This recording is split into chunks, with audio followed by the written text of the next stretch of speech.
the system designed by the Agilent Biotech. Here this is the parameter for setting the experiment. Okay. For quantitative PCR, if there is a fluorescence probe, we can set quantitative PCR with fluorescent probe. If there is any DNA binding dye or RNA binding dye, we can set this protocol from this. Why cyber green? Yeah, cyber green mix. Cyber green. What is the cyber green? Do you know about the cyber green? It's a dye that binds non-specific sites. There is the DNA binding dyes. Some dyes are binds with the single stranded with RNA. Cyber green second binds with the double stranded DNA, and cyber green second binds with the RNA. Single stranded.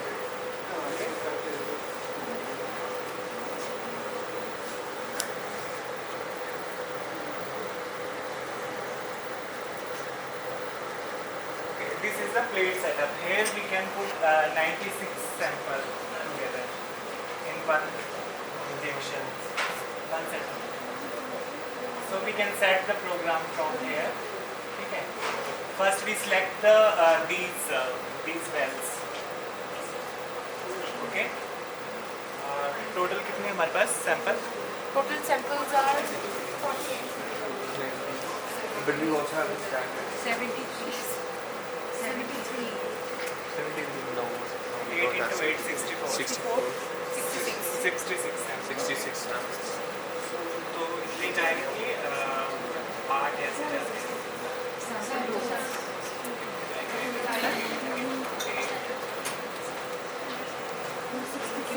मेरे को बताना आप कौन सा है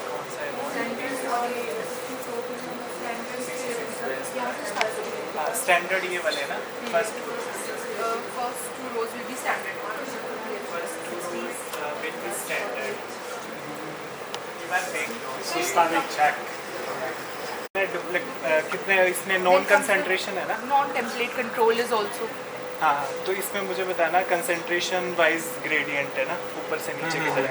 Yeah. So There is a this is 10 -8. Standard 1 is 10 minus 8. genes per hour. My colleague doesn't remember. Here we You can check on the mail. okay. This is the one set. This one is the second set. Yeah. This one is the third. How it says? No, because the way we arrange it is like these are replica.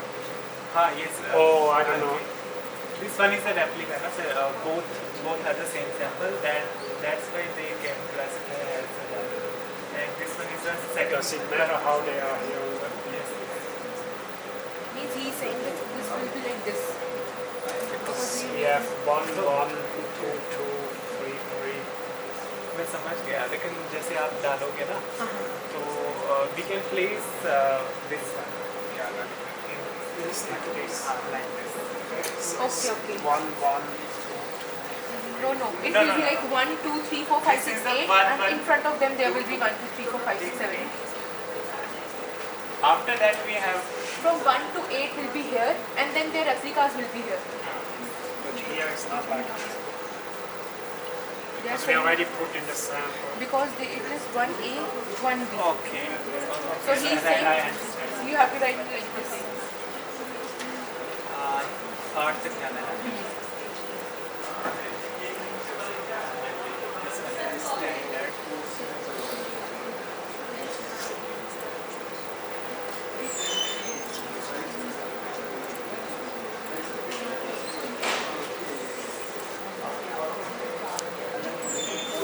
इसमें क्या है 1 1 इसमें रहती है बराबर.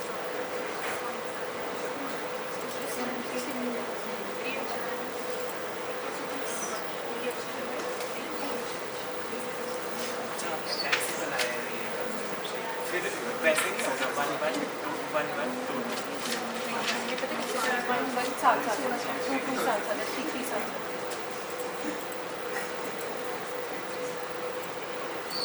This one is a 4.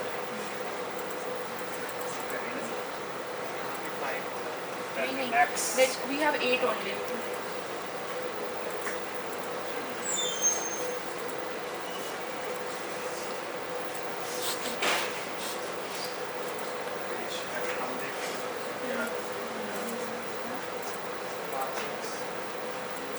यहाँ से फिर से स्टैंडर्ड है Just filling in which cell is Standard type.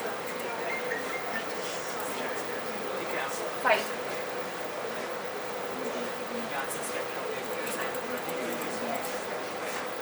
Next is 6.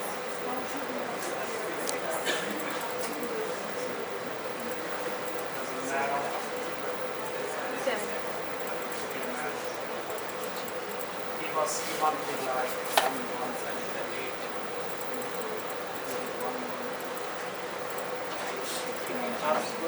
Then comes NPC.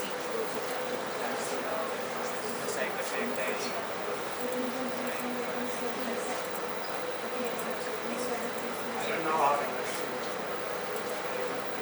Can I put anyway?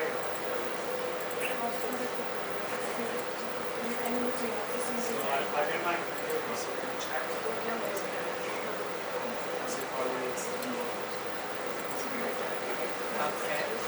Okay. NPC, non-content report. कितने दो.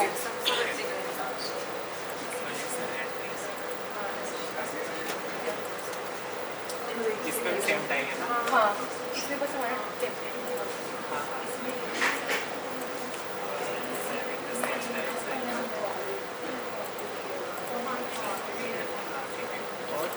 Then comes our sample.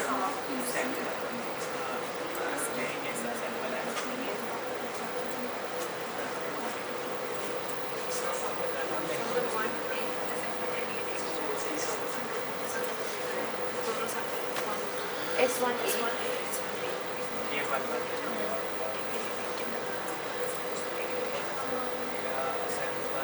Sample हो गया ना अननोन सैंपल है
Five.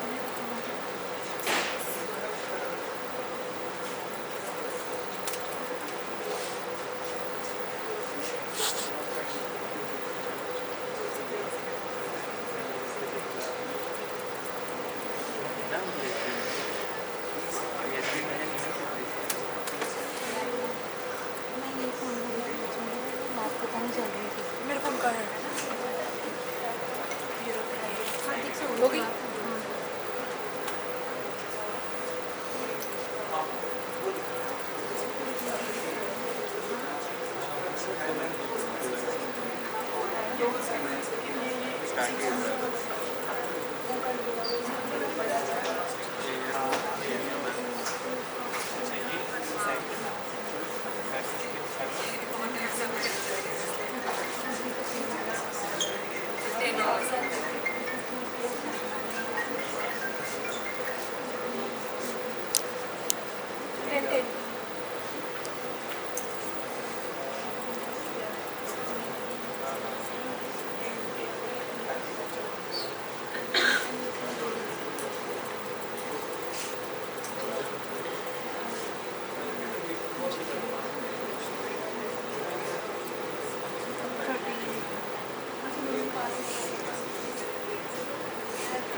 जाओ यहाँ पे लगेगी.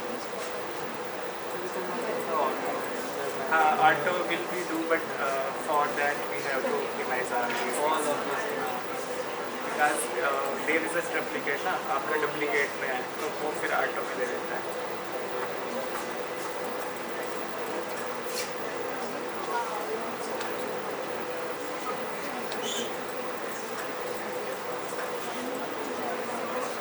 इसमें रेफरेंस डाई है क्या कोई? साइबर भी साइबर में नहीं है क्या? रेफरेंस डाई नहीं है on side.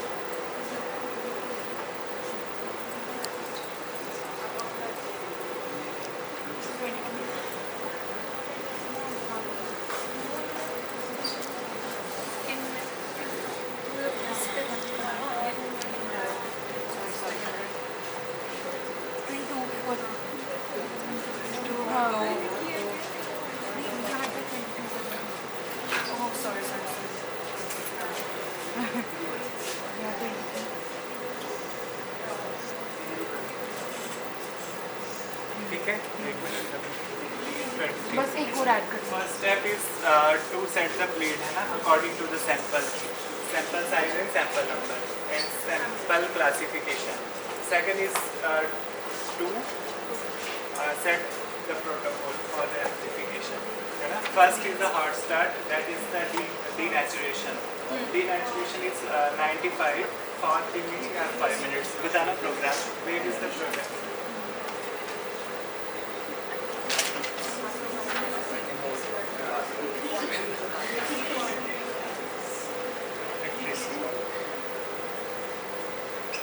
Uh, 98 for 3 minutes. This one is the 98. This one is the denaturation step. Second is the 98 seconds for the 15 seconds. 98 for 15 seconds.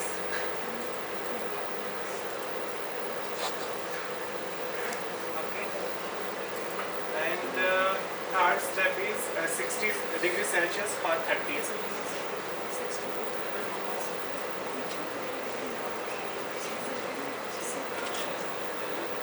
इसका पता है टाइम कैसे डिसाइड होता है? It is on the other next. So this one is the 60 for 30 seconds. After that, You mean melt? bleed rate. I think this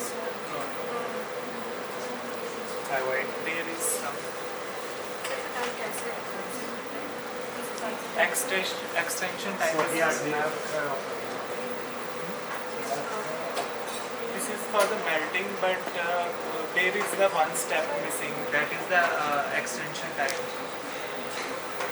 I see. I think Should also be here.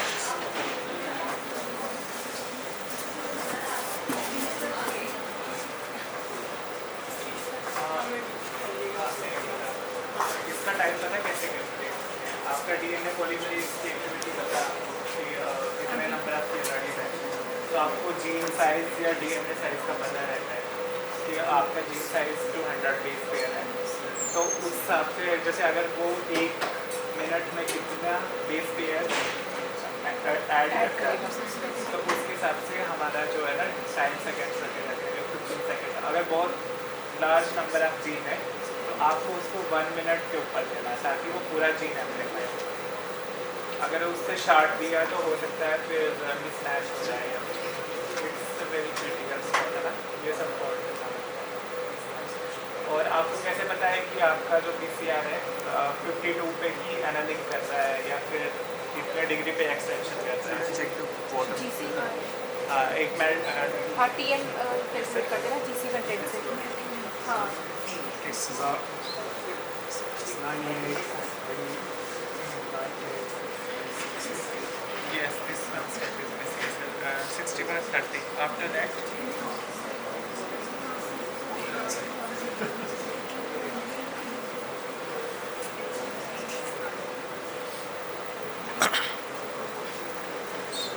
The melt is here. that is the matting for measuring the diameter or something. They are used for the matting curve. But here is like in PCR, here is constellation missing.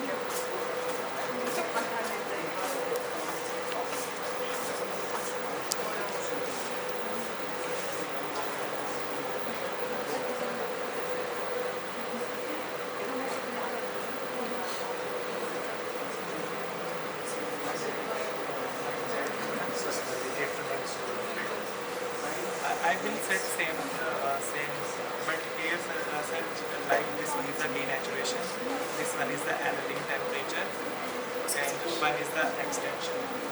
In extension you 72. But here is 72, like 62 views. We can just chat. Can we chat? Can I put, but here will not show the amplification if there is not set the extension. Okay.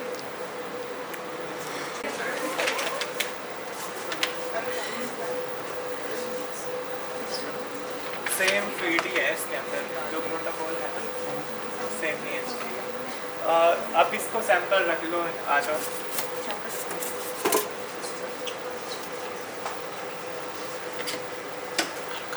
Sir please check the programme,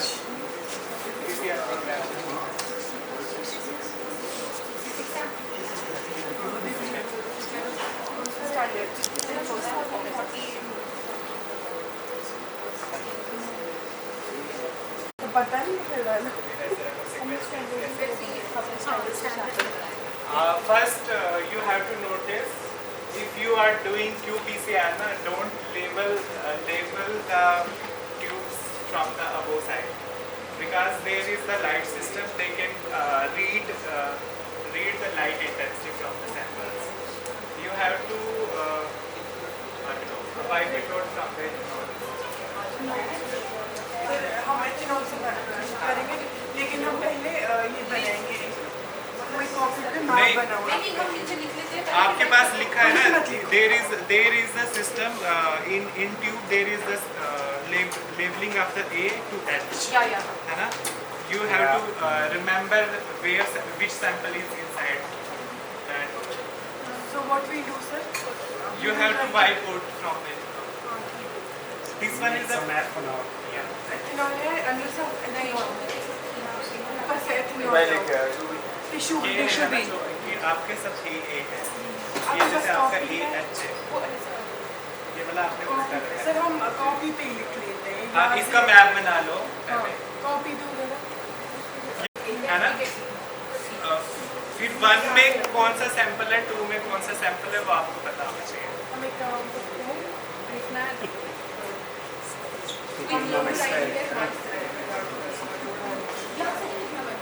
इसके ऊपर लिख सकते हो यहाँ पे।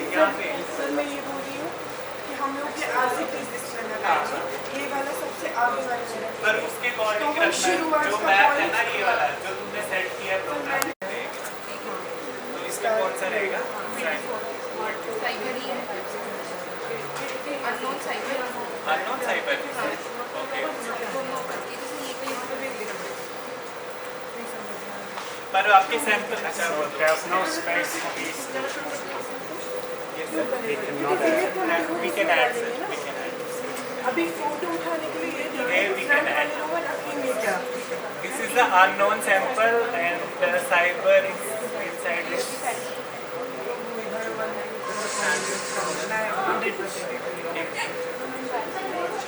नहीं मैं तो 2 मिनट में बोला क्या है, मुझे पता नहीं कैसे रखना चाहिए। Cyber जैसे unknown. वही तो बोला सर, जैसे बनाया वैसे आप लोग। सर जो ऊपर वाला फर्स्ट रो है ना, वो किधर जाएगा मेरे को उसके साथ? Just मेरे को confuse. This is what. Sir उसमें कैसे जाएगा, बस वो बताइए। मुझे बताओ 24.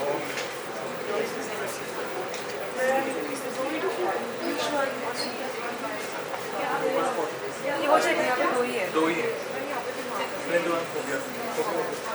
2 ही है। मार्किंग करनी है ना हमेशा साइड से।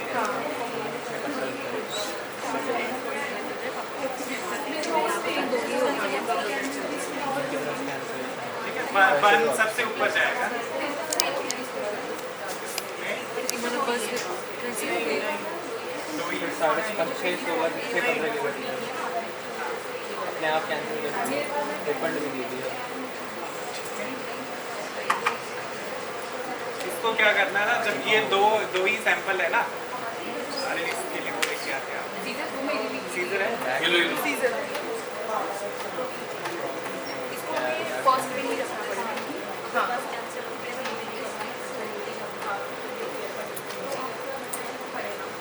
इसको एक बार स्पिन किया था आपने लाने से पहले। हाँ किया था ना। जो नीचे वाला है ना, नीचे वाला सबसे ऊपर जाएगा। So we did spin this thing for I did spin it down, yeah. no, आने से पहले किया था sir. But the lid does still some writing on it, right? It's the lid. ये सर बोल रहे कि इसमें कुछ भी नहीं Do we need more? Individual करना है। Is this okay?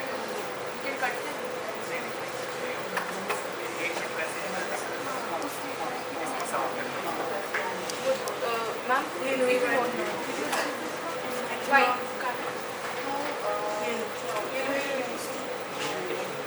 ये पकड़ना है।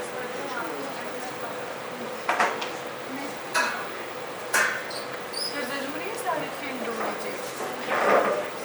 ये उसके हिसाब से ना 24 ऊपर है, 24 ऊपर रखना पड़ेगा। वो इसने काट लिया ना पहले। ठीक है, प्लेट सेट करने के बाद आपको इसमें फिक्स करना है इसको। ये हो गया फिक्स, ठीक है। यहाँ पे लिख रहा है ना डोर ओपन है, अगर ये करूँगा तो यहाँ पे ये है हॉट टॉप जो है वो ओपन है। अब इसको मैं हॉट टॉप को क्या करूँगा, पुश करूँगा, क्लोज करूँगा, तो ये क्लोज हो गया। और अब ये मैं डोर को करूँगा तो यहाँ पे ग्रीन साइन आ गया, ठीक है। आफ्टर दैट हमने प्रोटोकॉल भी सेट कर लिया है। Sir, please check the protocol once again. So 98 for 3. 98 for 3 seconds, No, 3 for minutes. 3 minutes. 98 for 15 seconds. Yes. 60 for 30 seconds. Yes. Then फिर melt. For melt I have 95 for 30 seconds. No, it just says 65 to 96. That is saying we have to change temperature from 95 to 65. This one is the melting. Similar, yeah. Similar 65, 96. ठीक है, अब ये हो गया ना। अब मुझे अपना प्रोटोकॉल क्या करना है, रन करना है। Be push on the run button, ठीक है।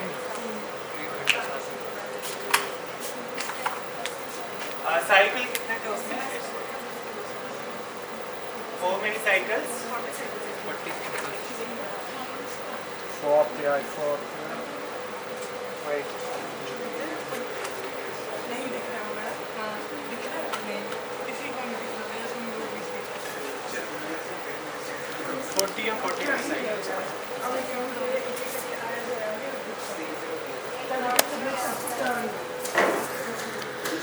अब मुझे ये जो प्रोग्राम है ये इस कंप्यूटर में सेट है, मुझे इसको इंस्ट्रक्ट करना है पीसीआर सेंड कंफर्मेशन करूँगा। यहाँ पे मैं इसका वो लगा लूँगा पासवर्ड।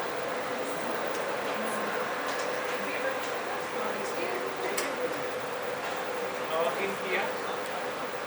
सेव किस नाम से करना है एक बार बता देना। वर्कशॉप ज्ञान वर्कशॉप। ज्ञान को GIAN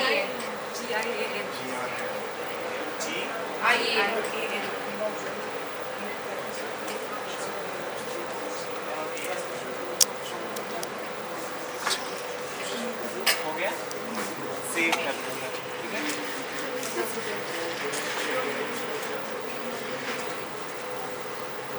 ठीक है, आप देखो जैसे मैंने वहाँ से किया ना, यहाँ पे दिस वन, ठीक है।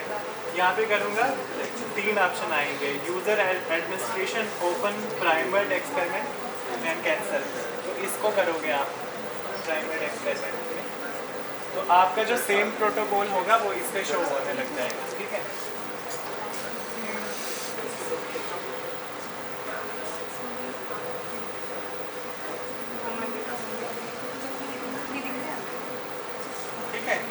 यहाँ पे आपका प्लेट सेटअप शो हो जाएगा कि ऊपर वाले आपके क्या है स्टैंडर्ड सैंपल है, ये दो आपके क्या है एनटीसी है और ये आपके जो अननोन सैंपल्स हैं and this one is 24A and 24B.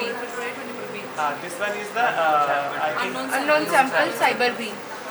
Okay ठीक है।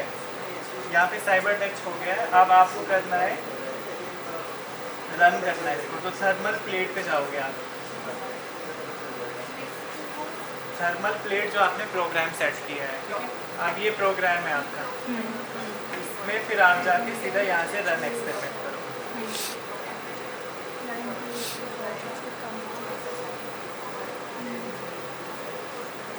हाँ एक और चीज़ बतानी थी मेरे को कि जैसे यहाँ पे ना ये आपको ऑप्शंस दिख रहे हैं ना, ये वाले ऑप्शंस तो मैग्नीफाइंग वाले, तो ये है रीड का, जो आपके ऊपर इसके ऊपर क्या होते हैं फिल्टर होते हैं। Filter means they can sense the light intensity.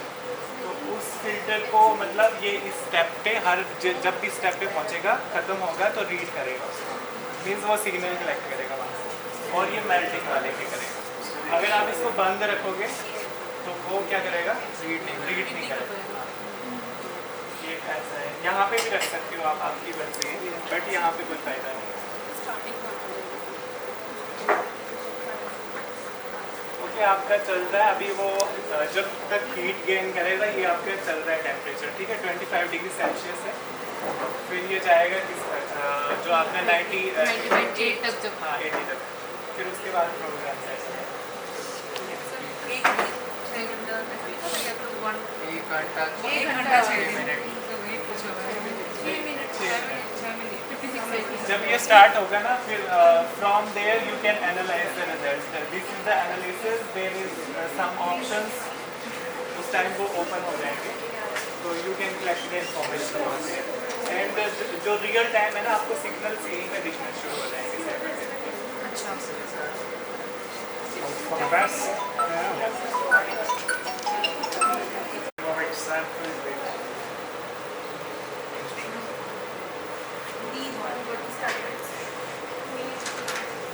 we can see They have written A2X, D2X.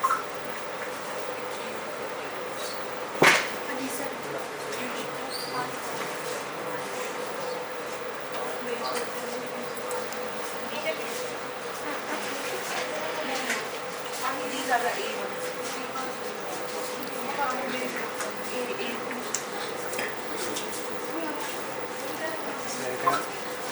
From A1 to A8 were the standard. So it's like this. From like this, that way I gave you the photo. Like this. It's been written 1, 2, 3, 4. This one is the first sample, so in top. So that way only. Oh, okay. Yeah, I'm So it goes like this, this, Yes. A, B, C, C. D, E. So E did not work. But I think the standard is not working.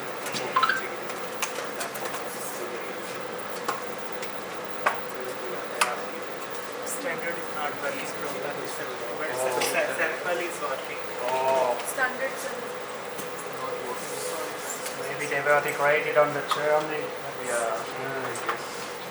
Sometime अगर उसमें there is the bubble ना in the tube. I don't think so. I took these samples from the UK. So maybe they degraded. Yes. Standard is not working. Some standard are not working, but some are working. Like individually with like this.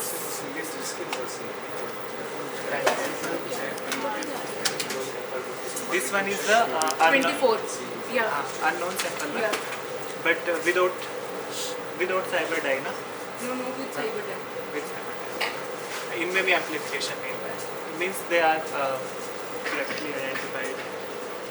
क्योंकि उनमें non template है ना, तो amplification नहीं होगी तो वो down So this is not template. This is a non template control. No. These were the non-template. Non template में भी आता है. बट देयर इज अ सीटी वैल्यू ना, just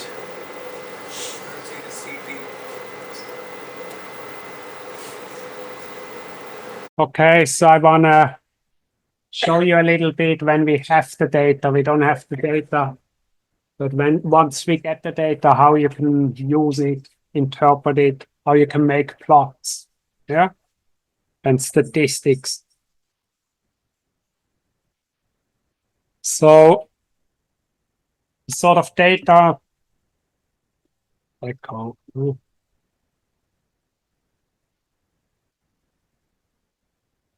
so the data we collect, sorry. I think I need to share my screen, right? Host disable screen sharing.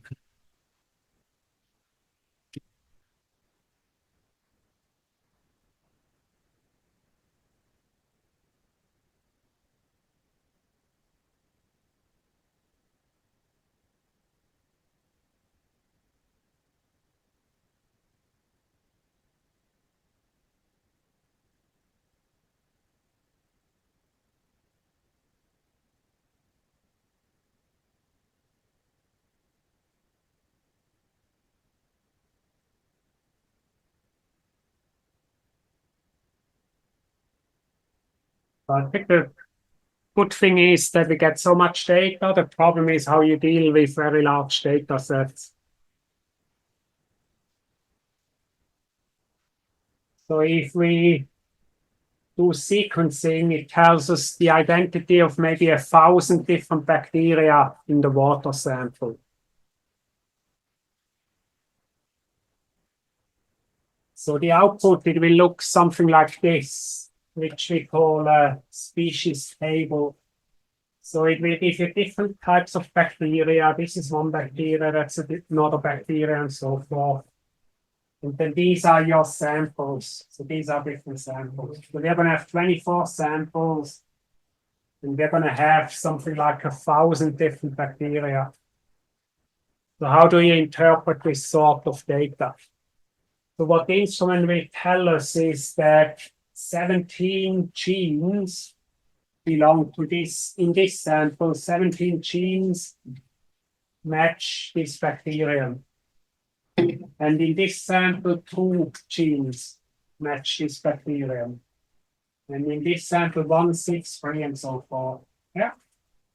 And then this is a bacterium is very more abundant. So this one here, Myxofocales.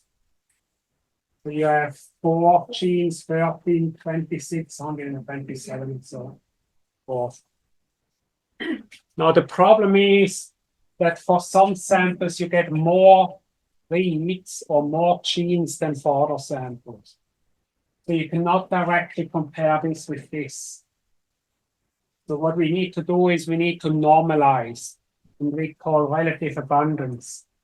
So we calculate, if we add up all the genes, how many genes did we analyze for this sample, total number of genes.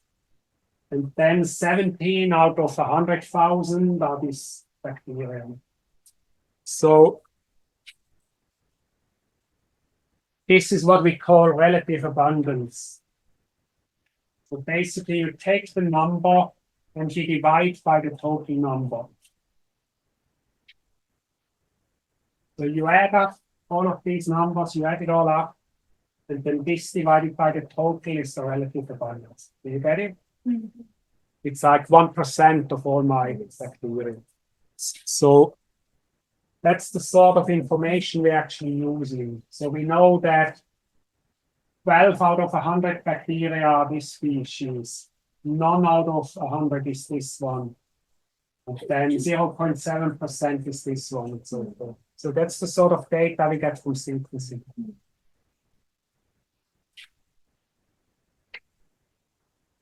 And what we can use this for, what we often do it is to compare how similar the bacterial community is in different samples. So to make it easy to understand, or possible to understand, I just say, let's say we just have 2 bacteria. In reality, we have 1,000, but I will show you the example for 2 because it's easier to understand. So let's say we have E. coli. Do you know E. coli? Yes. Yeah, it's in the gut. And we've got Vibrio cholerae. Do you know Vibrio cholerae? Yes, sir. So we have two samples. We have a low amount of Vibrio cholerae and we have a low amount of E. coli. And we have one sample that has a lot of Vibrio cholerae and has more E. coli. So which samples are more similar to each other? This one and this one. Logically, these two are more similar, right? This is different. Yeah.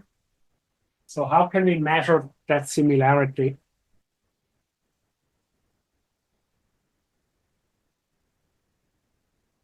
Data?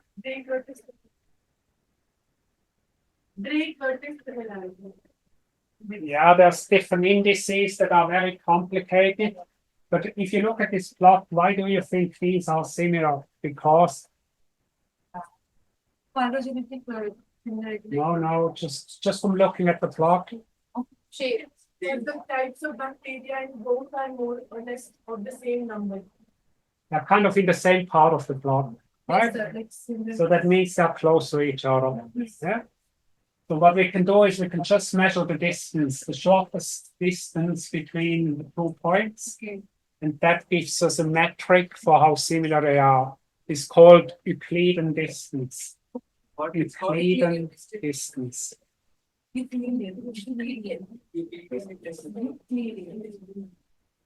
Euclidean distance. Yeah. Now, if you have 3 dimensions, you have a point here, you have a point here. Straight line, that's the Euclidean distance. If you have 1,000 dimensions, you can still do straight lines. So Euclidean distance is something you can always quantify. And you know, here it would be like this difference squared plus this square, the take the square root, Pythagoras, right? Gives you this distance. So the point is we can calculate it, and it gives us a metric that shows these have a short distance, they're similar. Here we have a long distance, that's less similar. So which is the most similar one? Pair. And the next best pairing. This one is 3, and then the least one is S2. So that's how it works, basically. So one thing you can do is you can plot the Euclidean distance on an axis. And then so E12, so this distance is up here. And somehow it doesn't show the full screen. So let's see. So maybe it's easier to see because it doesn't show the full screen otherwise. So here you can see this distance here between this sample and this one. So how similar are they? So we draw a line like this. And then this is the... You can. How does it work? And then we take the average between these two distances, the average, and we draw another line. And then we connect. So that's the dissimilarity between these and these. So this is called a cluster analysis. Have you used this? Cluster. Yeah. No. So this is just to visualize how similar the samples are by showing this Euclidean distance, the average between the samples. So if they are close to each other, and then the short distance is similar, and then this is less similar. So this is one way of how you can visualize the similarity of your communities. And it would be based on thousands of species you can show in a plot like this. Yeah. So that's one option, cluster analysis. Are there any questions? So this is for a bigger data set. This is an example of a cluster analysis. And these are samples from Thailand. And we took water samples and sediment samples. And we do the sequencing. And you can see with this cluster analysis, there's a clear separation of the sediment samples. And all the water samples are over here. So it tells you the bacteria in the sediment are more similar than all the bacteria in the water. But then for the water samples, you can see there's like two clusters. There's one cluster is here, and then one cluster is here. So that tells you within the water samples, these are somehow different from these. And these were all from the same canal. So that tells you in that canal, the bacteria are different from the other canals. This is one way of how you can try and understand your data with this sort of method. So this is the canal where we took the water samples. So we looked at aquaculture. Do you know what aquaculture is? Seafood, shrimp. Yeah. Do you guys eat shrimp? So in Thailand, they grow shrimp. And they use water from the canal and put it in a pond. And then the shrimp, they grow in the pond. And then they empty the pond, they sell the shrimp. So they had lots of problems with bacterial diseases affecting the shrimp, and they wanted to know where is it coming from. Yeah. Okay. Now another approach to simplify your data is what we call dimensionality reduction. And I explain it just for two. So if you have these two species, one way you could simplify your data set is to think which species discriminates more between the samples. So which one makes a bigger difference between the samples? Which species? Cholera, right? This cholera is a bigger difference than E. coli. Yeah. So one simple way of making things simpler is let's forget about E. coli, let's just focus on Vibrio cholerae. So that's called dimensionality reduction. You throw out some of your data that you're not so interested in. If you do it, the disadvantage is sample 1 and 2 become the same in this case because they have the same number of E. coli. No, they have the same number of Vibrio cholerae, but a little difference in E. coli. But if we forget about this, we lose that information. Yeah, so it's not so good, not so clever. So there's actually a better way of doing it, which we call feature elimination.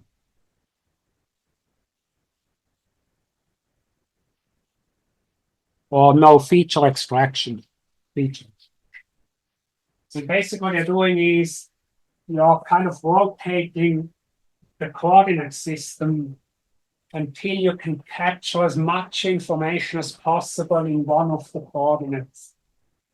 So in this case, if you rotate the coordinates like this, then this coordinate captures the most information about the variation between these samples.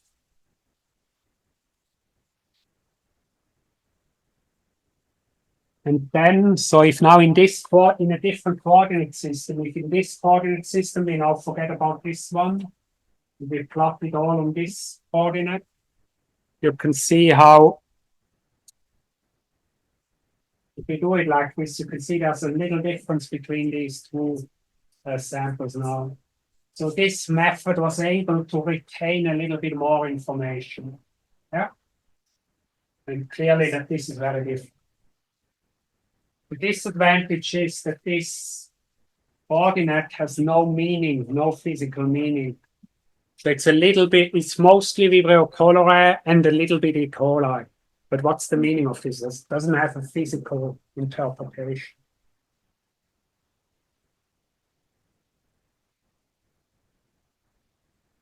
So the method that uses the principle is called principal component analysis. I don't know if you came across this. So that's the name of this method that tries and catch as much information as possible in one dimension.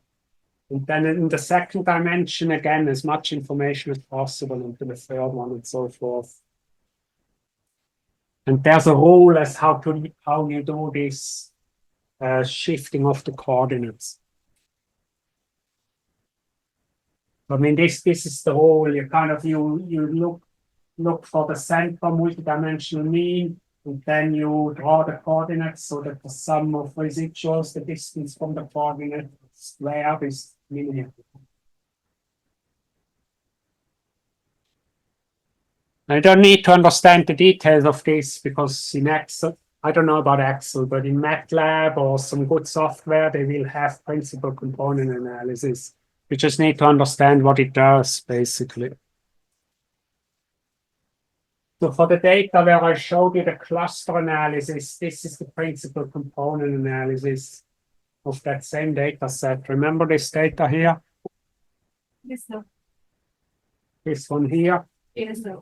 So I now will use principal component analysis. And it does a plot like this.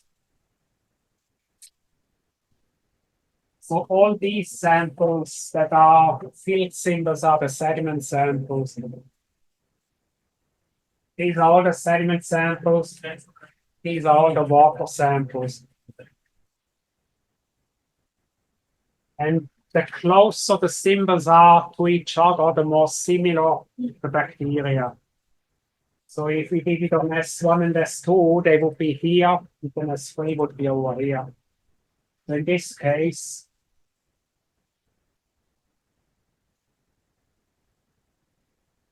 oh, we need to get rid of this thing. Yeah, it will go away if you just wait for it. Oh, okay. Yeah.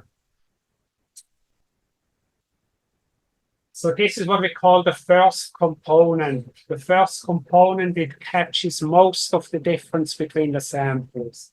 And it actually calculates how much of the variation is captured. 34% is in this one dimension. And then the second component, the second dimension is 17.9%. So together, these two dimensions, they capture 50% of the variation between samples. So this is based on 1,000 different coordinates, and with only two dimensions, you can capture 50% of the variation. And what you can see here, the sediment samples are all similar, but then the water, we again will see there are different clusters, right? So these water samples are along this second component, it differentiates between these waters. And then the other nice thing you can do with principal component analysis, you can kind of plot the original species in this same plot by showing how much they contribute to each component. So basically, the way you interpret it, samples that are here in the plot, they have a lot of this species. And the samples that are here in the plot, they have a lot of these species. And these, you see, so the sediment samples, they have a lot of these species. But do you know what sort of species these are? Huh? There's a lot of sulfur bacteria. These are all sulfur cycle related bacteria. So in the sediment, the sulfur metabolism is relatively important. So we have a lot of these bacteria in the sediment. That makes more sense. Also, if you look, like these are freshwater bacteria. So in the water, we have these bacteria, makes a lot of sense. Yeah.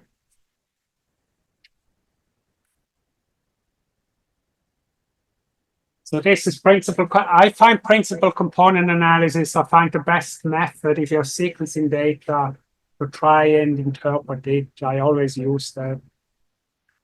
So there are a few things to remember. One is if you use Euclidean distance, the units need to compare. So you cannot compare milligram per liter with pH, for example, because it doesn't match, right?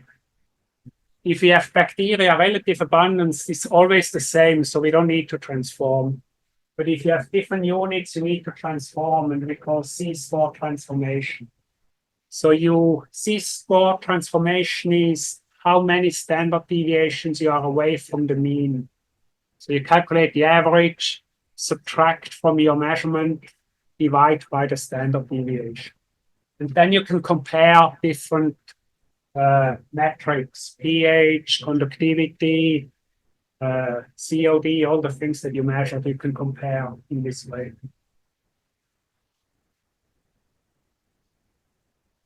Okay. The other good method to use that I think you should be aware of is ANOSIM, which is analysis of similarity. So the good thing about ANOSIM, it gives you a p-value. What is a p-value? Significance, right? If you write a paper, you want to say there's a significant difference.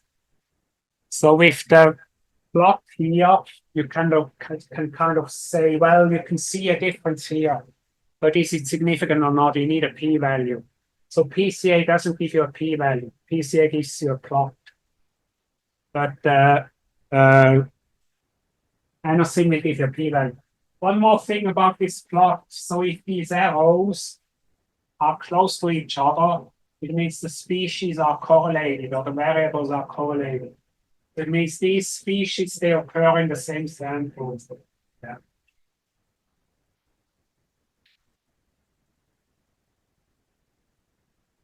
So ANOSIM is based on comparing the similarity in terms of rank. So if two samples are the most similar, they are rank 1. So the second most similar, rank 2. So what's the difference between rank-based methods and conventional methods in statistics? We know Spearman versus Pearson rank correlation. Pearson correlation, Spearman rank correlation. What's the difference? So I can say you are the best student in the class, you're the second best, you're the third best, you're the fourth best. Yeah? Or I could say you had an A, you had an A minus, you have a B, you have a C, you have a D. So why might it be better to use rank rather than absolute numbers?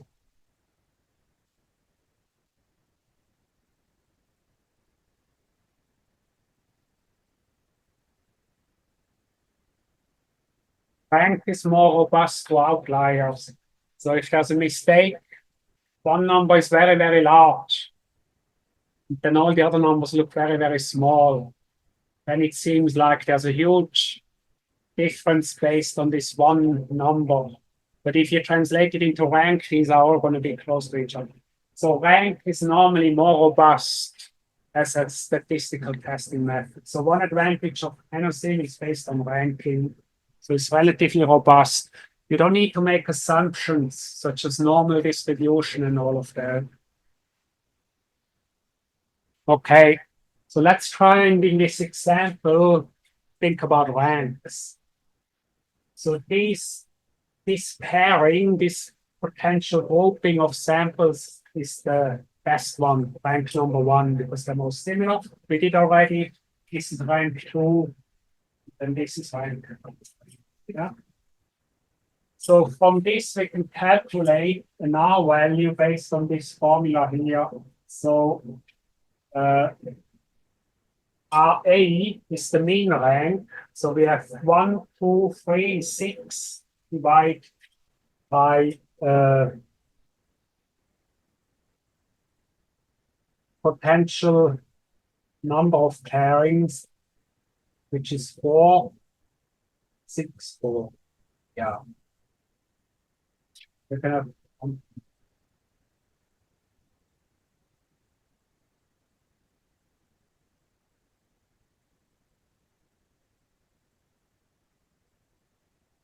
I can see within group versus among the group. Okay, no, sorry.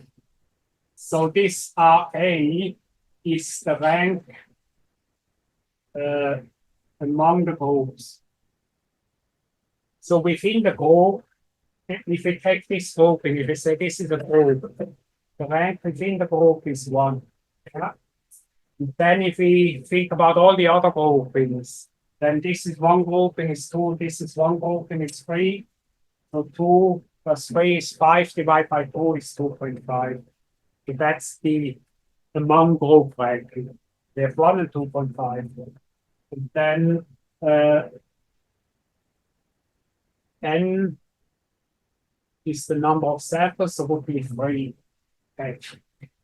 So 2.5 minus 1 is 1.5. Then 3 times 2 is 6, divided by 4 is 2.5.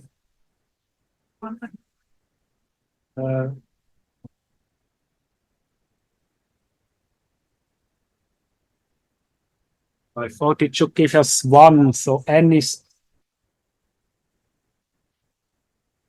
the number of samples. So 2 times 1, no, 3 times 2 is 6, divided by 4. Yeah, okay. So the denominator is 1.5. Yes. Minus Yeah, right. 6 divided by 4 is 1.5. This is 1.5. So the rank is 1. Okay? Now the way the method works, it does all the possible groupings and it compares this against the average of all the other groupings. So let's do this. Let's think about the other groupings.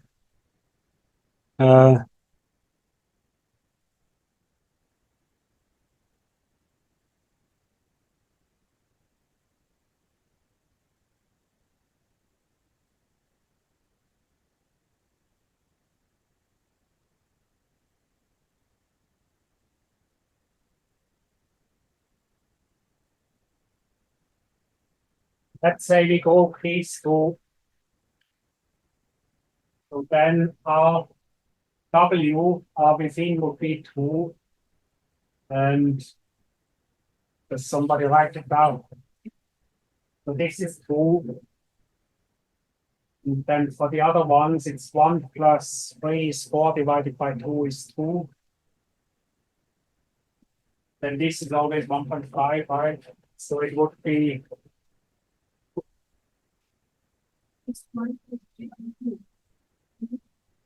so we go this. So this is 2. Then 1 plus 4, 1 plus 3 is 4. Divided by 2 is 2. So it's 2 minus 2. So right now it's 0. Yeah. Then we do this one. So this is within is 3. And then among these 3 divided by 2 is 1.5. And then 3 minus 1.5. No, 1.5 minus 3 is minus 1.5 divided by 1. 1.5 is minus 1. Right. Okay. So we have 1, 0, and minus 1. Now these are our 3 R's.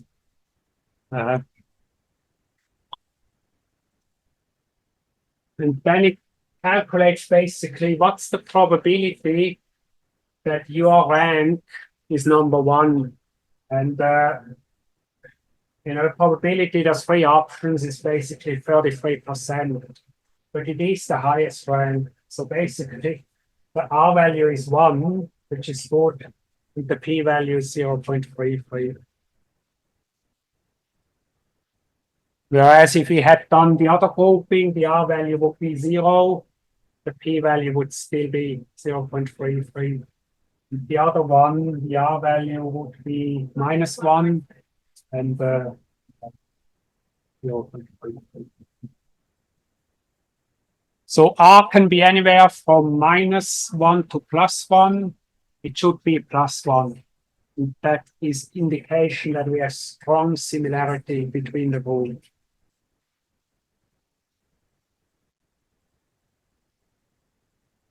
Now, if you have lots and lots of samples, you see, this becomes much more easier to do. You can make many more groupings, so you get much lower p-values potentially. So these are, they could do this many different groupings in this data set that I showed you. So it's just doing 1,000, and we'll do the calculation based on that.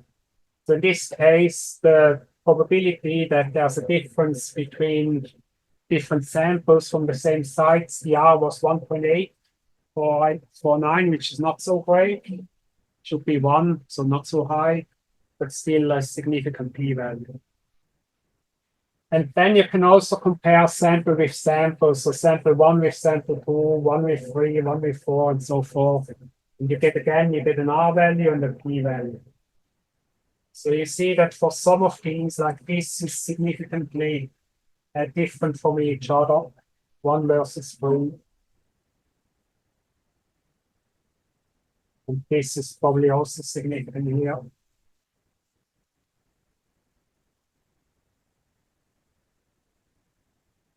Okay, so what I normally do is I do a plot like this in my paper, and I say, look, these samples are different from these samples.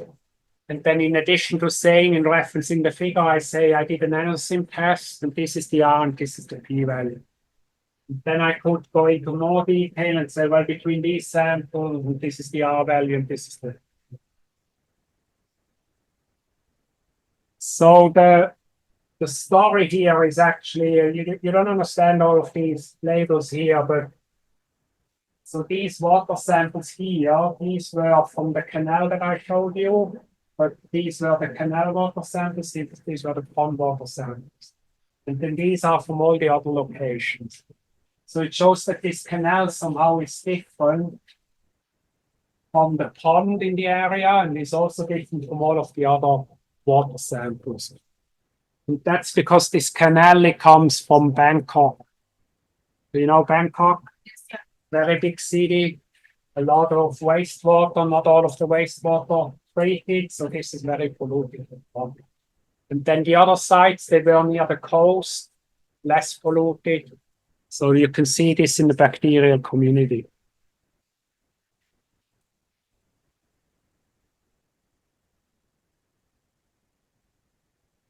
Another thing you can do is heat map. The heat map just uses colors to illustrate how many of each bacterium you have. So this is a different example, but so all these bacteria are from the human gut. We are comparing different water samples. These are drinking water samples, or these are from Tanzania. So you can see this is a piglet sludge. Do you know what a piglet is? Just a toilet where you have a hole in the ground, collect the human waste. So we took a sample. So you see these dark red colors. That means there's 10 to the 10 genes per 100 ml from these human gut bacteria. That makes sense. It's all human waste, so there's a lot of human gut bacteria. Very, very high abundance. And then this is leachate. So we collected water below the pit in the groundwater below the pit. But you can see there's still a lot of these fecal bacteria. And then this was a shallow well. So this is water that people use. So they have a pit latrine, they have a well, there's maybe 10 meters between. So you can see in the shallow well, there's still a lot of fecal bacteria. So that's not a good result for the people that use it. And then these are borehole water samples. So you have a deep borehole, like 60 centimeters. You can see there's much less gut bacteria borehole water. And this is a logarithmic scale. It goes from 10 to the 10 to 10 to the 0. So for 1 to what's 10 to the 10 is like 10 billion genes. So huge differences. And then this, you can combine this sort of plot again with cluster analysis. So this is like a cluster analysis on top of the heat map. So it shows you here, for example, in terms of samples, these samples are the most similar. Pit latrine sludge, and it's similar to the leachate from the pit latrine. Then these groundwater samples are similar.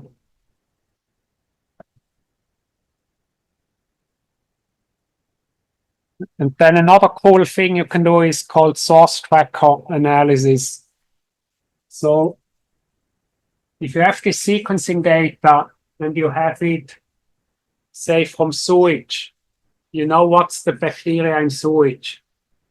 And you know in a river, upstream and downstream of an outlet that discharges sewage, bacteria in the upstream and bacteria in the downstream. So you can attribute in the downstream how many bacteria are from the upstream and how many bacteria are from the sewage. You compare the communities and you try and make it match. So basically say the downstream is a combination of upstream plus sewage bacteria. And so this is something that really shocked me because I always thought in the UK we have good, clean water and we have good sewage treatment.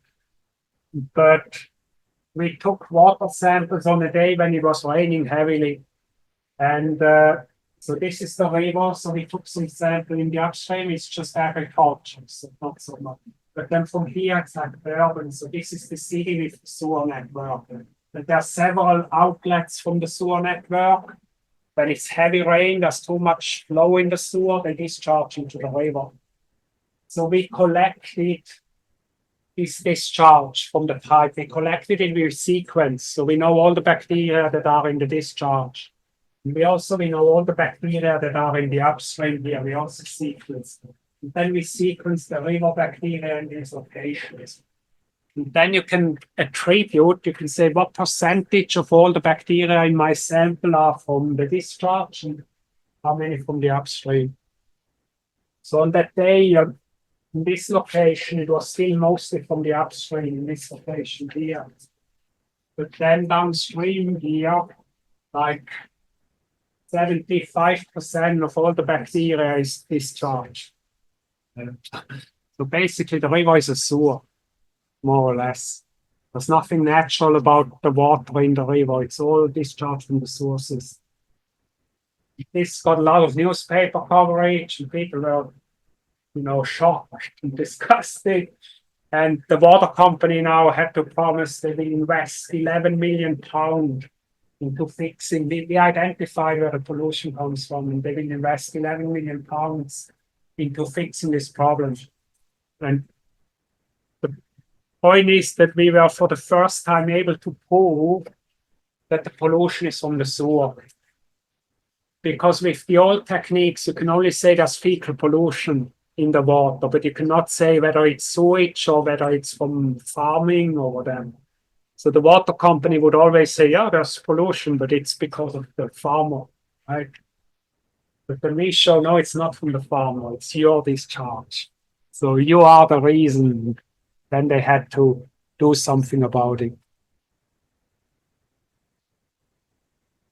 Yeah. So that's the sort of thing you can do with molecular gene sequencing data. So we hope we will have data by tomorrow, and then we can see how that looks like. Have any questions? Yeah. Yeah. We've never studied analysis of similarity. What we studied analysis of variance. Yeah, ANOVA.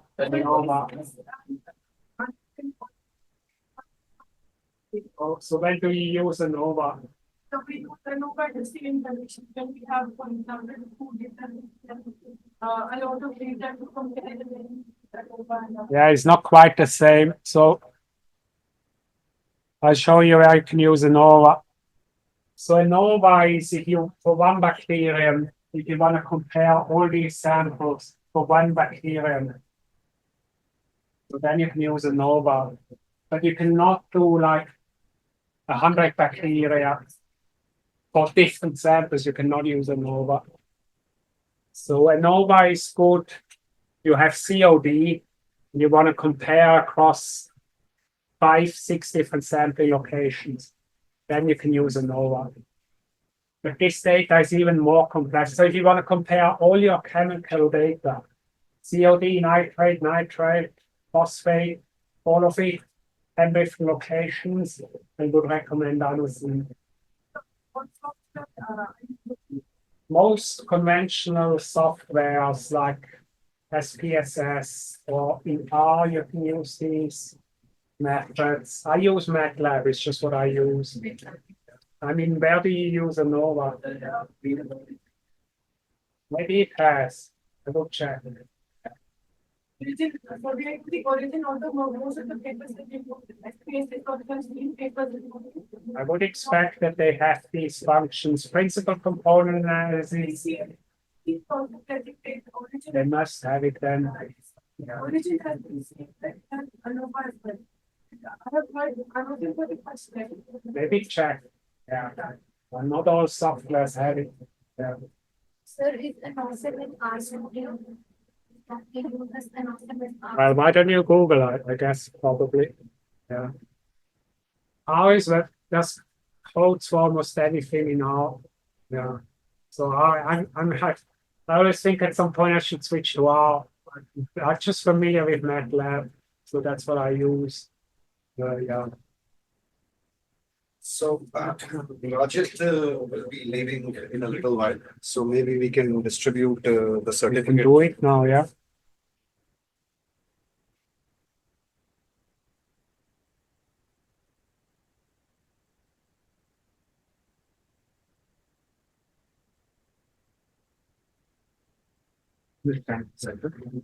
So maybe you can hand him over the certificate. Okay. Well done. Thank you, sir. Completing this course, and we'll share the data with you later, I guess. Yeah. Thank you, sir. Thank you.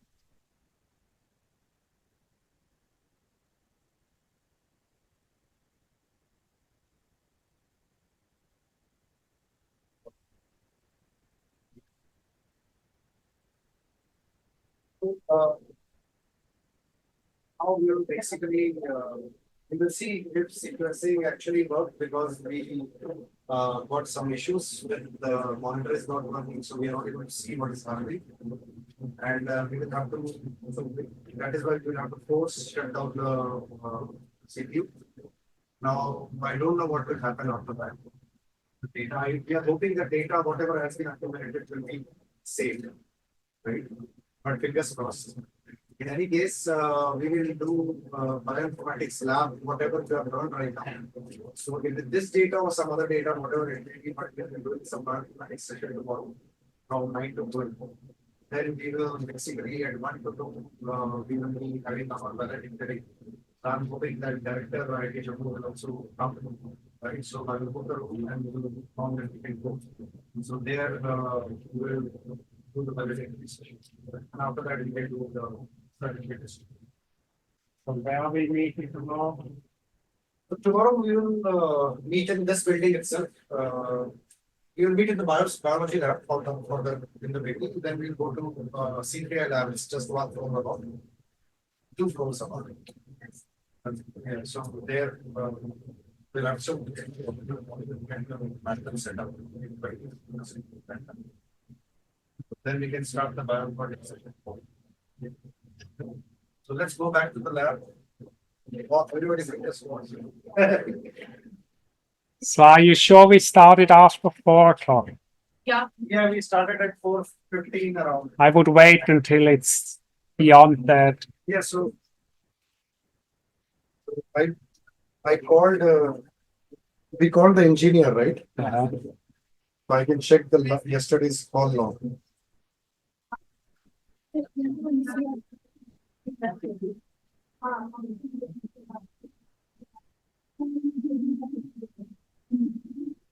Meanwhile, you can check QPCR.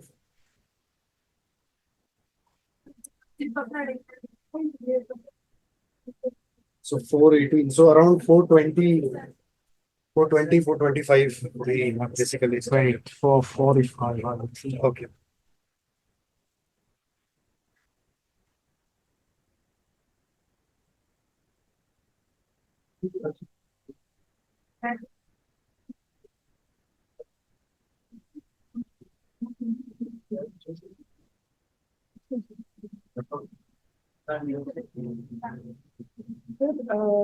Could you open the PDF, this PPT again? I just wanted to ask you 2 things. Right. So, hello everyone. So we are still waiting for some more guests, but I think I should set up,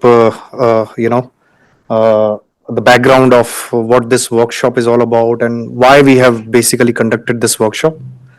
So, as I think in the introduction session which we had on Monday, I mentioned that so my PhD was related to computational genomics, where we had this data available and we had to process it, efficiently. It was not exactly bioinformatics that where bioinformaticians extract meaningful information out of it to for knowledge generation, for knowledge transfer, or for including that into some kind of method or approach or protocol for the benefit of the society.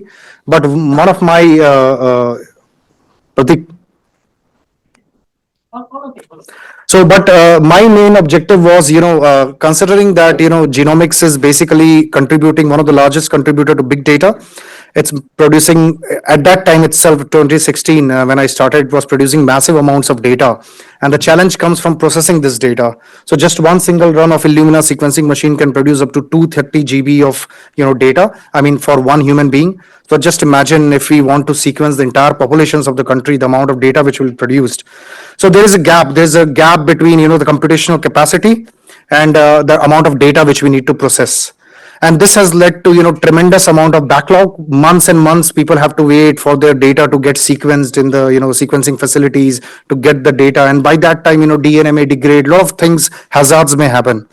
So the and also the cost of computational genomics. See, ultimately data is being produced, data being processed, energy is being consumed in the form of electricity, in the form of hardware setup, in the form of maintenance, in the form of manpower, skilled manpower to do that. So all this is also contributing to your computation cost of genomics. So with the vision of my PhD was, how can we lower down at least the computational cost of genomics, which is one very, very significant part of it. The other very significant part is generation of data itself, the sequencing of data.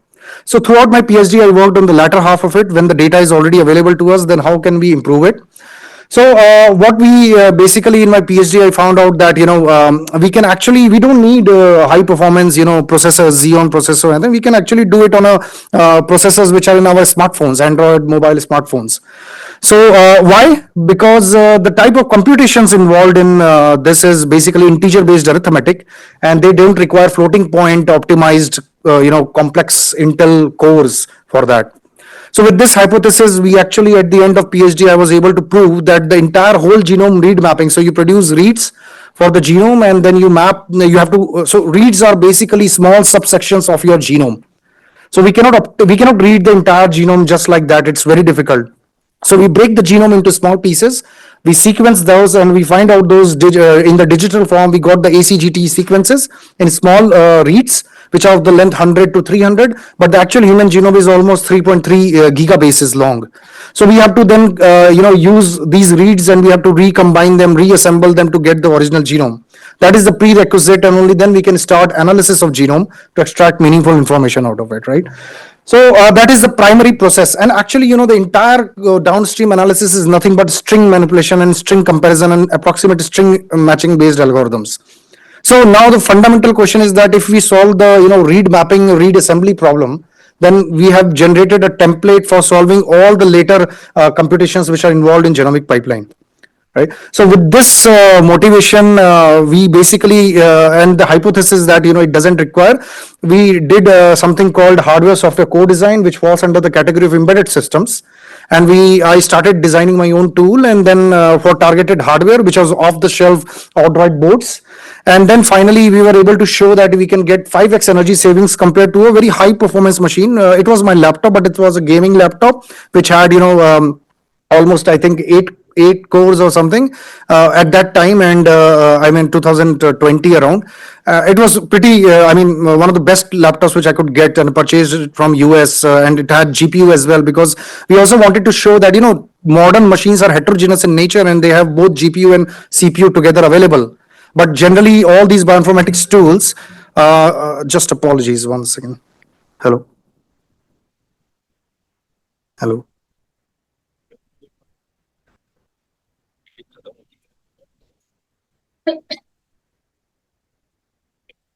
Okay okay एक बार तुम बोल सकते हो कि नहीं okay okay right So Professor Kannan, I think director listens to you. Can you call him and ask him to come here? He's available now in his office. So, I mean, if it is at all possible. Okay, please. I will continue, please. So, yeah. So the thing is that this hardware is lying around. GPUs are lying around, but we are only using CPU. So I developed a tool where you can distribute the workload on all the devices available in your workstation, and that way we got almost 2x speed up. This was the first paper basically which I published, and which was heterogeneous. So all types of platforms, any platform which is in your workstation, in a single device, you can actually distribute the workload, right? But the problem is that there was the data structures which form are very huge, and there was memory limitations. GPUs have 4 6 GB of generally in your workstations, 8 GB at max, but sometimes this amount of RAM is not sufficient. So then the problem was, how can we reduce the memory footprint of the data structures, right? So then we again, I carried out these optimizations. A lot of optimizations happened in the second paper. Not only, and we also, the algorithmic, the speed was also not up to, we were not getting enough speed ups as well. It was just 2x speed ups is not enough, and that too by using all multiple devices, but the other tools are performing much better on the just the processor itself. So then we changed the filtration algorithm to dynamic programming based algorithm, which was much more precise and had high specificity. So then our performance significantly increased just on the processor. We were able to outperform all available tools at that time, right? And in addition, with the GPU, we could do even more. But again, the memory footprint problem still existed. So the third work which I did was to completely bring down the entire whole genome, data structure for the entire whole genome, into a small Odroid board, which I will show in the presentation, which has just 3.6 GB of RAM available. So now you had 1 million, millions and millions of reads you can put over there, and you can do the mapping to the entire human genome, which is 3.3 gigabases. When expanded, it will be too huge, but you could do it now, and that too with 5x energy savings. But there was a challenge. There is a trade-off. The trade-off is that you require twice as much time to do it compared to a laptop, just twice almost, but still. So then the idea comes that how about we, since this genomic reads are independent of each other, there is no data dependency, so they are inherently highly parallelizable. So if we do multiple devices together and we distribute the reads, let's say you have 100,000 reads, and you distribute into 5 devices, 200,000. So you have 1 million reads, 10 lakh reads, and 2 lakh reads you distribute in each system. So still you will have 5x energy savings overall, but then you will be 5 times almost faster in a 10 device. So you will get speed ups, you will get low hardware, because the hardware cost is almost 10x smaller in this board. So this is the idea basically, bringing down the overall computation cost of genomics, so that it becomes affordable, and people can actually avail these facilities so this was the main objective. So after achieving this, but the main problem is then data generation still is bottleneck. Where and who will use this kind of hardware system? We need an application to do it, and of course human genome is challenging. So I thought that maybe how about something a little smaller? So maybe starting with microbial genomes and their analysis and processing, and targeting a certain section of diseases rather than everything. So then I was fortunate enough to in Newcastle University to meet Professor David, and in a workshop where we were showing our posters, our PhD work, and so in that I introduced my work to him, and basically he said that it is very interesting. And at that time, one of his PhD students, Karan Acharya, he was from Nepal, and he was doing this. He was, compressing the entire laboratory into a suitcase at that time, basically, right? So, and they were doing, and then it was successful. They started doing workshop, and so then again I started, working with him, and I asked him that, how can I learn this, because I also want to generate data. And I want to do my own hand, even though I'm from electronics background and computer science, but I still want to do hands-on in this biology. You need to expand your skill sets ultimately. So he said that, he was very welcoming, and he said that, we are doing this Newcastle. So the same workshop happened in, I think, 2020 or 2021. I'm not 100% sure. I think 2021 or 22, something like that. So it happened in Newcastle, and I participated in that. And after that, I did several other courses in different institutes as well to learn more about antimicrobial resistance and this molecular diagnostics, and how we can use this, third generation sequencing technology, which is almost of this small size. It's portable. So we have genome sequencing facility in our hands now. This is amazing. So we must use it. So with this objective, I have been in touch with him, and since I joined IIT Jammu, we basically I wanted to start this work, and we wanted to start this work. And so basically we wrote a GYAN proposal, but it got stuck, and then finally it got approved. And after many hurdles, and so finally we are here. So this is almost 2-3 years of 4 years of planning, and with the help of Hardik. So I also, when I planned this workshop, I didn't know the gravity of this. It is a really difficult workshop to do. And but the students, he is working, Hardik and Divyanshi, they have been working for 10 months with me, and they have made it very easy for me, even though they are just bachelor students. And so they worked a lot. They learned every process by themselves slowly, and now we are here in a 5-day intense workshop. So apologies for informing all of you in very late, but I was just a little bit afraid that if we don't get results, what will I show to you? So now, but everything was successful, and we were able to obtain very good quality data from near my Jammu waters. For the first time, I think something like this happening in Jammu and Kashmir. I mean, at least for the water, not the sequencing part. I think sequencing many people are doing. So I will just share my screen and just show the idea of what where we are going with this in future.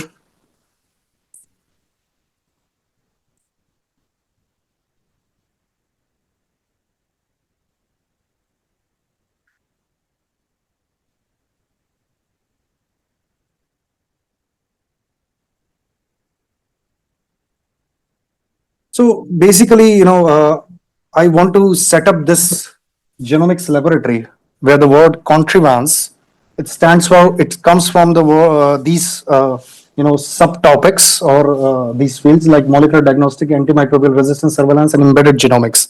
So embedded genomics is something, this word I coined out in my PhD for the first time, but rest is basically, so we want to combine together and provide an end-to-end solution to this diagnosis, prognosis, or diagnostics of microbes and pathogens in the environment, whether it be related to a person or whether it be related to soil or any other environmental sample. So why? So some contrivance. I mean, does this word have any meaning? Contrivance. It has a meaning. It is basically contriving, taking many things and making into something useful. That is contriving. So that is why I have chosen this word. So why are we? So we have to also find the research question and solution. Who we are going to provide a solution, right? So the thing is, if you look at our databases, government databases of all the sewage treatment plants and how this Namami Gange and all these reports, I have actually skimmed through all of them, and what we found is that what are the current standards. So they have provided many standards which are pretty good, especially from the physical and chemical parameters like BOD, COD, the dissolved oxygen, and all those things. But of course, these current standards do not involve genome sequencing. Also, I mean, it's obvious because it's difficult. But then even the conventional microbiology is not possible in every STP plant. Then who is to say whether the STP plants are actually adhering to the standards? See, initially when the STP plant is open, everything you have all these raw materials, you have the facility. But as it keeps on going, there has to be a scale of economy we have to see, whether we will be able to sustain this entire process. Now, if you see, almost more than 60-70% of wastewater is actually released without even treatment today in India. We have to scale up massively. And even those who are treating, like, we have to, somehow we have to have means to check whether what we are actually releasing, are the standards being adhered to. So that is one thing. Then monitoring of pathogens, what kind of bacteria is actually flowing in the STP plants, and it is flowing out of STP plants, whether the current microbial treatments, which is mainly chlorination or UV light, mainly chlorination, most of the, so whether that is enough, so even though we can do some microbiology, but we will never be able to know whether those pathogens were drug resistant or not. So are we enabling vertical and horizontal transfer of drug resistant genes? So that is also something which cannot be, even with conventional microbiology, we cannot actually do it. So microbial audits, so not just STP plants, hospitals, what are they releasing in the environment? They are basically the hubs of pathogens, right? Even inside the hospitals, there every ward has to be, isolated with each other. So, because sometimes, infections are basically, spread and people are not able to trace the source of it. So that is also something. So AMR, as we know, antimicrobial resistance is massive challenge. It's a hidden enemy. And the West is tremendously expending a lot of money to, somehow contain this. And also bring in policy changes and how, doctors prescribe medicines. But that is based on empirical evidence. We still lack that empirical evidence, and we generally do a general prescription. We see the symptoms and we give the antibiotics, but what is the effect of this ultimately on the patients, on the ecology? Ultimately, fecal-oral route, that resistant bacteria, resistant genes are ultimately passing into the environment. So that is also something very important. And then, of course, the hospitals. Patient care. Can we use this kind of microbial diagnostics? Can we use it for improving the patient care in the hospitals itself? Then bioinformatics analysis is also a challenge, as I said. There are existing tools. Every tool has a trade-off. It provides some information really well, but not the others. So can we have, and we don't have anything very India specific. Maybe we need to look at and design our own customized tools to and in close collaboration with the microbiologists, geneticists, and bioinformaticians in India to see what they want actually, because everybody is using US or other tools which are standard, which are being used. But we need to at some point we need to relook how can we include using that, and we can modify and satisfy our needs as well. And then the big data, as we mentioned, there's massive amounts of data, so processing is also a challenge. The processing time takes a lot. You see, we did this thing, and it almost takes, this entire cycle will take 24 hours. Then if we want to do an accurate base calling, it will take another 24 hours up to, so 48 hours just for a small number of microbial genome. But if you go with the human genome, and then the processing capabilities required are even higher. So who can afford, can a normal clinics or hospitals, let's say even general hospitals, can they afford this kind of, hardware? So can we not provide maybe a better affordable solution? So it has three parts. One is the data generation part, which we did. So these are pictures from, so this is a suitcase laboratory which David and his group has developed. So this has almost everything which you require to do genome sequence except the processing part. But other than that, you can extract the sample, you can do biomass concentration, nucleic acid extraction, DNA extraction, then library preparation, then the sequencing, and then interpretation and analysis. So, and one thing which he mentioned very important is that, we require two important things with this particular suitcase. One is shade and another is electricity. So we need something like this to provide these two things. And then we can go to any corner of the world and we can do this kind of molecular diagnostics of water.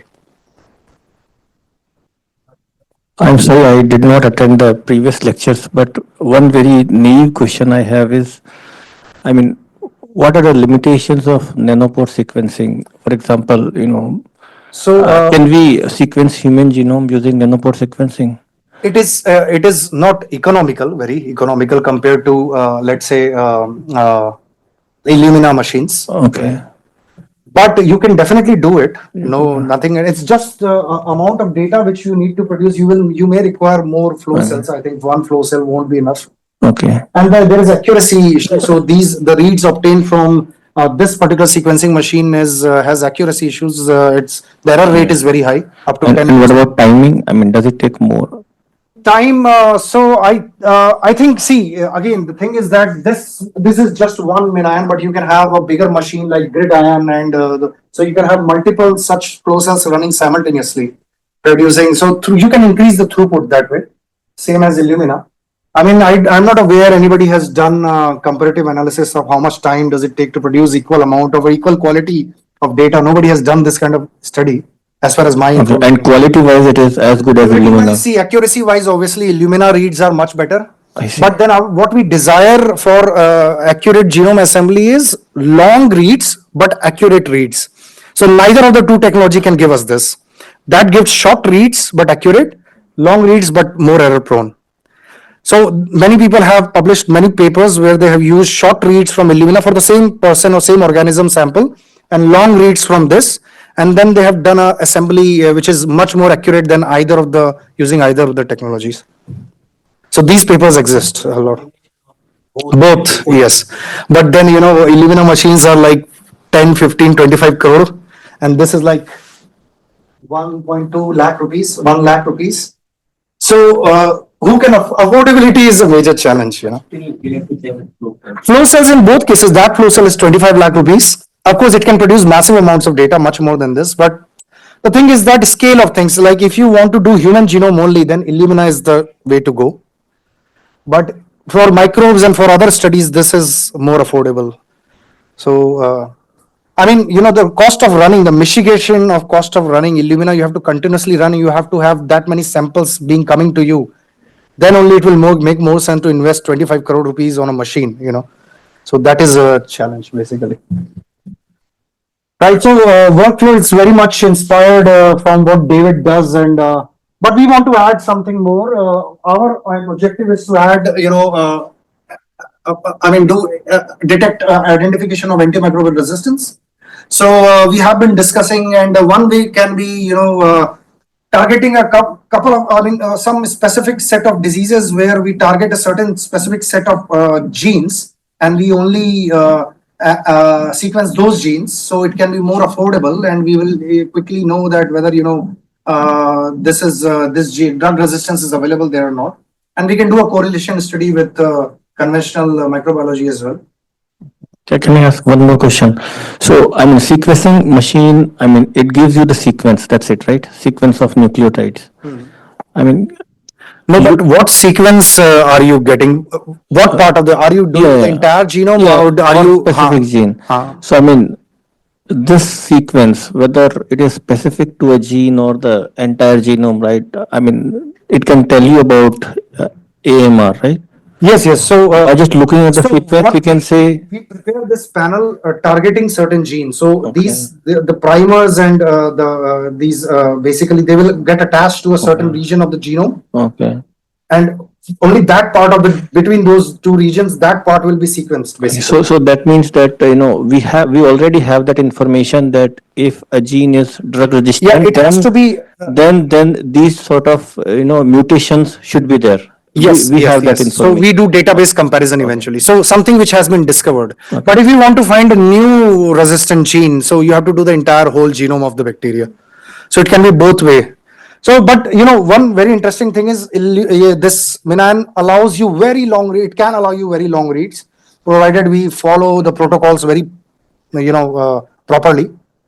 So it can give you reads up to 100,000, very, very long reads. And then what happens is that you can go for whole genome as we were discussing. And then not only you will find specific species detection, you will also find the genes more or less, very accurately. And you can do many samples also simultaneously. So, we have to do this study more and more and see how we can make use of this. But there are two ways to, as far as my understanding there are two ways to go through it. Either the gene beforehand and you then focus on it because okay, tuberculosis, let's say, has shown these and these are drug resistant. So you can find the gene, and then the doctor can see, okay, this gene is present. So this particular antimicrobial will not work. Let us try something else. Let us maybe change the dosage level and things like that. So that way, an informed decision can be made.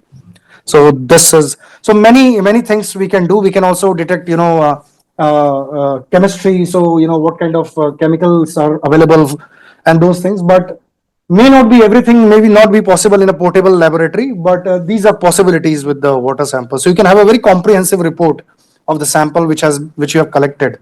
So what is inside, so especially in the case of, let's say, industry effluents, you may be more interested in the, metal concentration and maybe the cation and anion concentrations in this and what they are releasing after treating, let's say. So there is other bioinformatics analysis. There are many tools available.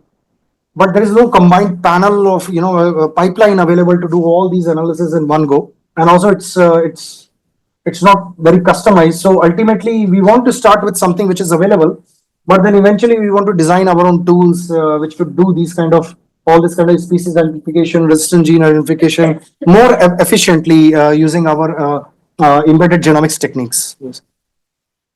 So this is the cluster. So right now, one of my students is actually making this in IIT using our facility, 3D printing and those facility. So very soon we will be having this cluster, embedded cluster. So and these my master students ideally are supposed to distribute the do de novo long read assembly in these machines just by distributing the workload. And so there are 20 Odroid boards here. So I think this is the Odroid board basically. So this has around 6 cores and 4 GB of RAM on this, which is very restricted. I mean, at max you can have Raspberry Pi which has 8 GB, but my study says that this outperforms Raspberry Pi, so I have used this in mostly in my papers. I mean, performance of this particular machine is much better than Raspberry Pi. But then these are off the shelf available, again, and they are not fully optimized to do genomic computation. So one step ahead, we want to design a many core RISC-V architecture, our own board basically with many processors. But after doing a very detailed simulation of the benchmarks of the kinds of tools which we used in bioinformatics to analyze what is necessary inside this processor, what all things are important in this processor. So we will change the processor architecture itself, then we will replicate the processor cores, and then we can have, let's say, an 8 core or 16 core board. And since this is an embedded, it doesn't have to run at a very high frequency, because generally our workstations run up to 3.2 gigahertz frequency. This can run up to 1.2 gigahertz only. So we may not hit a dark silicon area where the entire chip cannot be activated at the same time. So dark silicon basically means if you activate the entire processor chip at the same time, the temperatures will go as high as the sun's temperature. So basically the chip will melt before it could actually utilize 100% performance. So even though we can make the processors very complex, but we cannot actually use it to its full extent. So that is the dark silicon. So silicon has to go dark basically, to cool down the chip. That is the idea. But so this is also our plan, and eventually we will be designing our own boards, do it even more efficiently. So this is more like a data centric approach. So now the era has changed, and it is this is an era of data centric computing, because you have so many widespread applications. For example, machine learning and machine deep learning, and all those algorithms require. So NVIDIA has championed that. So it has an architecture. It has developed an architecture which is more suitable for very high speed training, and for those workloads. But GPU doesn't work for other kinds of workloads. For example, in genomics, it's not very appropriate. Especially, maybe some parts of this entire pipeline may be accelerated, but not the entire tool itself. So we have to go for data-centric many-core architectures, and we will optimize this processor and this entire cache architecture and memory architecture specifically to cater to genomic computation. And this is the final, basically, what we want to propose. It's just a project name which I've given, transmission. So it's an end-to-end solution. So what we want is we will prototype this entire laboratory, where we can start from sample collection to sequencing to bioinformatics analysis using the cluster, and then provide the comprehensive report. And with this, we can take it to any place for auditing purposes. Of course, every STP plant cannot have all the facilities, but we can at least have an estimate that what they are releasing in the environment, and what course correction, what policy change we have to make. And we can take it to hospitals. This what we want. This has to be very affordable. That is what we desire. So in every tier 1, tier 2 cities, at least some hospitals can have this facility of this end-to-end, getting the microbial diagnostics reports of whatever samples they are getting, alongside conventional microbiology, so they can make informed decision in patient treatment. So that is the basically idea of why we are doing this project. So thank you very much.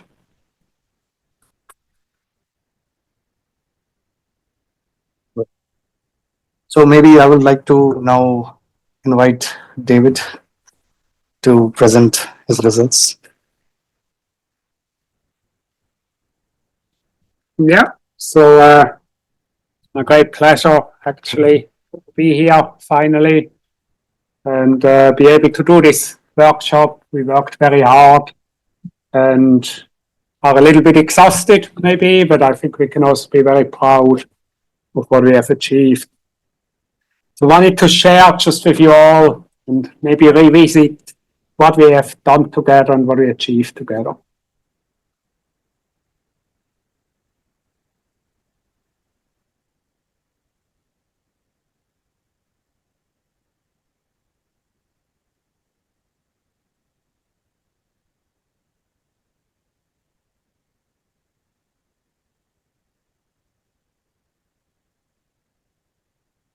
Okay, so the sort of ideas that you elaborated, but that also other people have, including myself, is this idea that these genetic methods, they're advancing so rapidly that everybody will be using them at some point in their daily lives.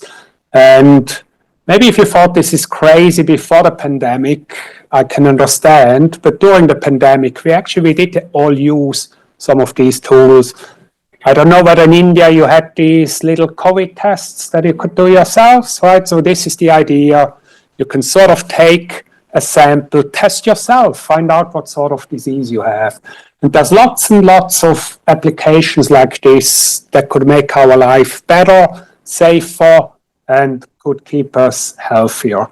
So this is sort of the vision, ubiquitous genetics. These techniques are advancing rapidly. We want to make them simple so everyone can use them and can benefit from them. So I want to use them in my field, which is water security. I want everybody to have access to safe drinking water, and I want us all to have safe sanitation, because if we have that, we know we have water security, people will be healthy, and that is very important. So this is a map here that shows you globally where people still suffer from waterborne diseases. And this was me like doing some work in Tanzania in a settlement where they have these water provision from government, but the taps aren't really working. So they're using boreholes, they're using shallow wells and so forth. So what I was thinking at the time when these new genetic methods came out, very small sequencing devices, I thought, who needs these? Do I need them in the UK? No, I don't need to test my water in the UK. I know I can drink it, I don't get sick. So the people who need these tools, they live in the countries where maybe we don't have water security. So what I've been working on over 10 years is basically bringing these tools to the people who I think need them the most and showing them that they can use it. It's not so complicated. You can do it. You don't need some outside help. And the way we've developed this, like you've mentioned, is with our suitcase laboratories. So we want small equipment. We want inexpensive equipment. We want things that you can take with you anywhere. Ideally, it would be some kind of smartphone with a sensor. We're not there yet. But we have a lot of very small equipments now that can do very complicated things. So we've got ways of quantifying DNA, of measuring DNA, analyzing DNA, sequencing it, amplifying it, quantifying. So what we were able to do, basically everything I can do in the UK in my laboratory, I was able to put all of this into a suitcase, go anywhere where I want to go, work with other people, do this sort of work together. So previously what we would do, we would go overseas, collect DNA, bring it back to the UK, do it in our lab. I wanted to do the same work with the people on site so they understand the data, because if we just then send the data to them later, they don't really know how the data was collected. And I think what we've shown in this workshop is, yes, this is all feasible. These students here, bachelor students, they can do this. 1 week workshop, they can learn it. It's not that complicated. So what did we actually do? We went out and collected water samples. We went to 2 lakes, 2 samples from one lake, another sample from the other lake. We took samples from the Tavi River and then samples from the wastewater treatment plants here, inlet and outlet, 2 different wastewater treatment plants. So we had 8 different samples. And then we extracted DNA from all of these samples. So we call it environmental DNA because it's the DNA of all the organisms that you can find in these water samples. So we extracted it, we amplified one gene that is kind of a marker gene for bacteria, and then we sequenced, we were reading the gene so we know which bacteria we have in the water sample. And it wasn't me doing it, it was us doing it. So every one of you used a pipette and did some pipetting and so forth, added the reagents. So everyone worked very hard. We had 50 steps maybe in total that we completed together. So I was really amazed how good you are at this work, maybe better than me by now. So what did we achieve by this? I think we achieved this very complicated DNA extraction. Remember how complicated this was? More than a day, so many steps. And then at the end you check whether you actually have DNA in your sample or not. And for all our samples, so we had 8 locations with duplicate, all our 16 samples, we had DNA, good amounts of DNA that we could work with. So well done, this is a really huge achievement. And then from this DNA, for all 16 samples, we obtained the correct size of the gene we were interested in the right amount by using the mini PCR machine. Remember this? This is the same little International Space Station, the astronauts. So we are as good as the astronauts in the International Space Station. The fancy science that they're doing, we can also do it. Yeah, so you can all be astronauts if you want at some point. And then from these amplicons, we obtained tens of thousands of gene sequences for each of our samples. So for each of our samples, with one analysis, we could identify tens of thousands of bacteria just with one sort of test. And for this, we use this small but mighty MinION sequencing device, which is from Oxford Nanopore Technologies, costs about £1,000 and is very powerful in terms of obtaining sequencing data.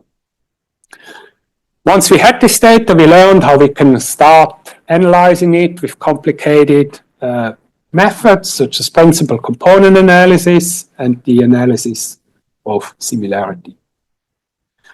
And we obtained good agreement between our replicates. So that shows we did good, repeatable work, precise, we call precision. If your replicates agree, you did precise work, so that was very good. And we even can also use this data with the statistical methods and show there's a statistically significant difference between the lake water, the river water, the treated and untreated wastewater. So you would expect it, but we were actually able to show that that's the case.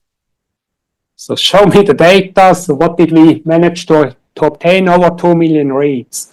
So we identified more than 2 million bacteria in total. And here's the evidence that we amplified the correct size of the gene. So the gene is 1,550 base pair. This is the length of our reads that we have. It's just, fortunately, don't quite see it, but it's exactly the right size of the gene that we obtained from our. So basically, you only checked whether this ribosomal RNA gene is there or not, right? That's what. Yeah. Okay. So we were only interested in the taxonomy of bacteria. This time, the best way of doing this is looking at this one gene. Okay. And because we wanted to use our sequencing capability for this gene, we amplified it. That gets rid of all the other DNA. Mm-hmm. We sequence that. I see. That's what we did. You can So do that helps you identify the type of bacteria we have in the that water. was our aim. Okay. What bacteria do we have in which water sample? And so this is just sort of output that you get. So you see over here we have samples that look similar to each other. These are all the lake water samples. So you see lake water has a different sort of bacterial community from the river water and from the wastewater.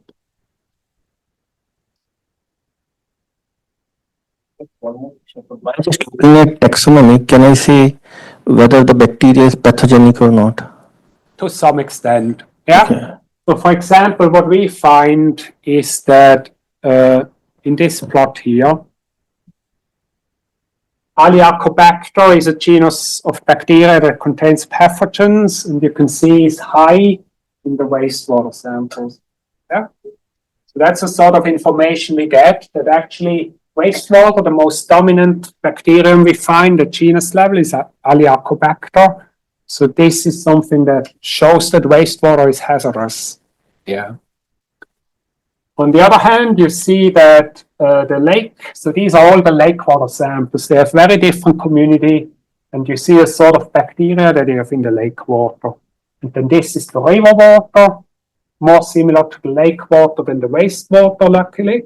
So this river is actually not as polluted as some of the rivers I saw in Africa. So this river is relatively clean. These are typical freshwater bacteria that you see in a clean Where river. we took sample where the river enters the city, not after it leaves it. So Yeah. And then these are the wastewater samples. So one thing that's interesting for the first sewage treatment plant, the effluent, you can see it's kind of moving from this wastewater community, it's moving towards a natural bacterial community. And that is the whole point of wastewater treatment. You want to convert what's in our gut and goes into the sewer and contains possibly pathogens if you're ill. You want to convert this into something that looks more like what we have in the river. And you can actually see a bit less, and this is something that's maybe worth investigating, less for the sewage treatment plant too. So that's just a snapshot of the sort of information you can get from this technology sequencing. But what strikes me is this data, to me, it all makes sense, and it's been collected by students who had no experience of genetic methods when they started this workshop. So it's really amazing. Good agreement between replicates. You see the replicates, they all go together. Good agreement between lake water samples, they go all together. Good agreement between the wastewater samples, they kind of form together. So this data makes sense, it's good data, is data that I think the same quality that my technicians will collect. So I think really you can be very proud of yourself, because it wasn't me coming here doing it and showing it to you, it was you doing it together. So, I feel like Obama said, yes, we can do this sort of work. It's not something that is impossible for us normal people to do. So yeah, really, I think you will all get this certificate, and I think you've really well deserved it. So I want to thank you for showing so much energy and endurance and being willing to go through this workshop and come back on a Saturday even, which we were meant to stop on Friday. It took a little bit longer, but I think it was worth it. Yeah. Yeah, so what happened is that we started on Monday and then we came back after collecting all these samples, not just STP, we could not connect that day because it was already late and it was already 5:36 p.m. So he was very worried. And then next day also the steps, we used a new protocol, a new DNA extraction kit, which we had never used. Even David has never used that one before. So the second day entirely took just half the process of DNA extraction. So we were really worried that, will we be able to complete this? But then, fortunately, next day went much quicker. So a lot of things happened, but it was a great journey, right? So maybe, what we will do is maybe I would like to call, Professor Kanan, Ajit, Suman, and Ankit, all of you, and maybe we can hand over some mementos and to Professor David for coming to Jammu from UK, especially considering, what times these are. So, please come on the stage. It's a great pleasure, sir. It's a great pleasure, and we are really thankful that you have come such a long distance and dedicated time to people who probably don't know much and try to elevate them to a level where they feel proud of. I think that's the greatest achievement. Thank you so much. You know a lot, actually. You know a lot. Yeah. Thank you so much for elevating them.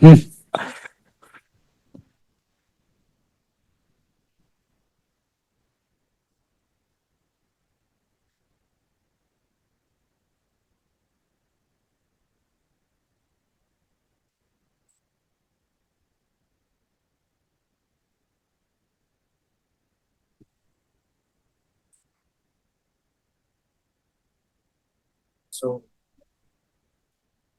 this is a small memento which we are going to give it. So maybe we can come in the center of the stage and please. Please.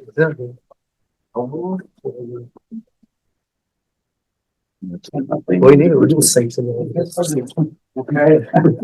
so just wait. I'll go that side. Are you please? So that he is in the center. Please.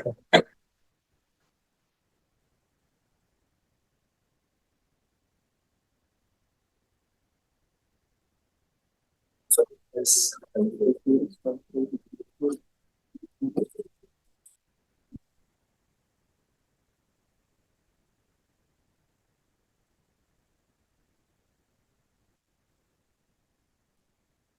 I expected in my room and my room was all, oh yeah, how am I gonna take this?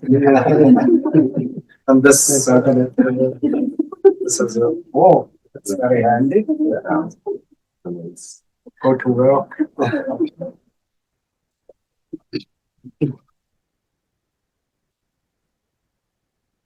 Okay, so thank you very much for all of you. So we have to do certificates. So I mean, we can do that. I mean, if you want to I'll help you. help and or if you are busy, that is also good. So I will just call each student and maybe we all can again just stand quickly on the stage. No, he will just click photos. Students go photos. Please kindly. Maybe he can give it that. So you can just. We don't mind helping him out. So Ajit is also local coordinator of Gyan. So all Gyan courses go through him basically. Please. Right. So I would like to call first Ronak Preet Kaur. So you are from PSPS Women College, right? Jammu.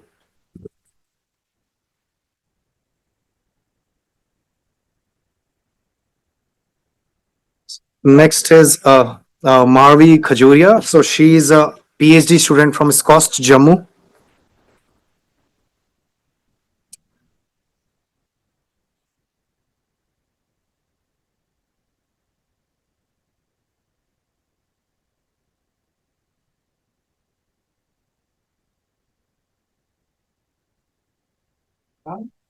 Next is Hardik Gupta from SCOST, Jammu. So Hardik has been working with me for last 10, 11 months. He's always skeptical, never gives me confidence, but it does the thing at the end, It's been done, yeah.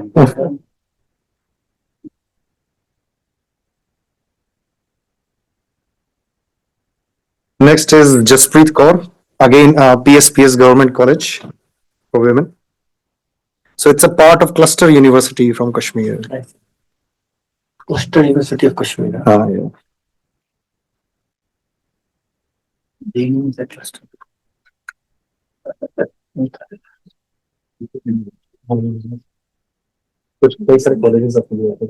So next is Anisha Manzoor from IIT Jammu. So she is a PhD student working with Ajit, actually. I'm really glad, our PhD students attended this,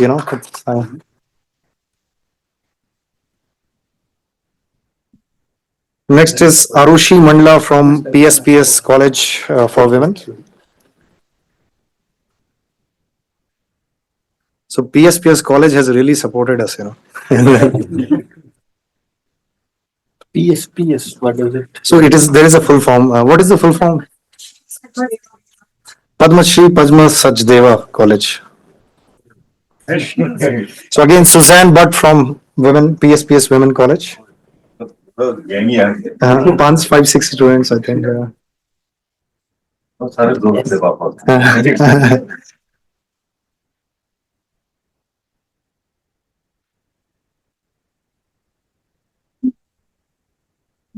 Next is Simran Malhotra, again from PSPS Government College for Women.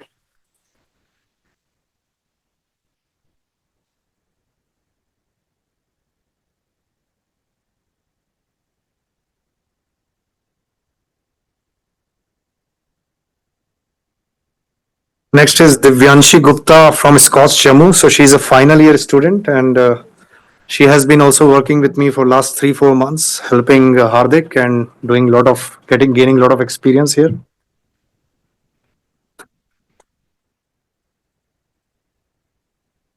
Next is Diksha Jangral from Government Gandhi Memorial Science College. One person was from UP. So he actually went yesterday. So we showed the last one was him, Vajit Sharma.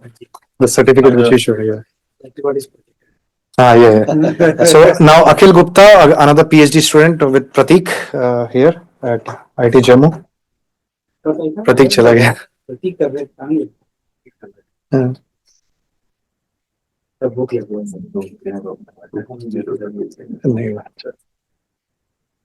Bhanja is the organizer. So next is Apeksha again from PSPS Government College.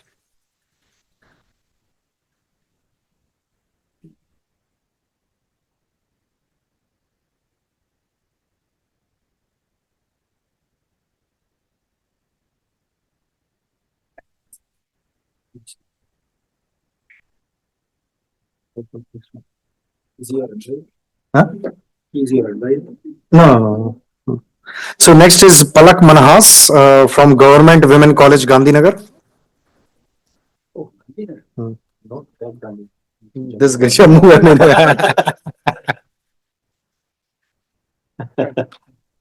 one more participant was supposed to come from UP, University of Allahabad, but because of recent incident, she cancelled.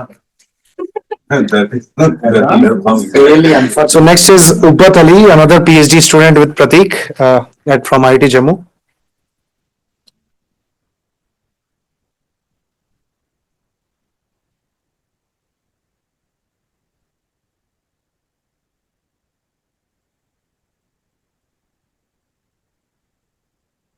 So next is Meghali Saha from University of North Bengal, Siliguri, who is also a GRF working with Pratik in environmental lab here in IIT Jammu. She loaded the flow cell. So it's extra credit.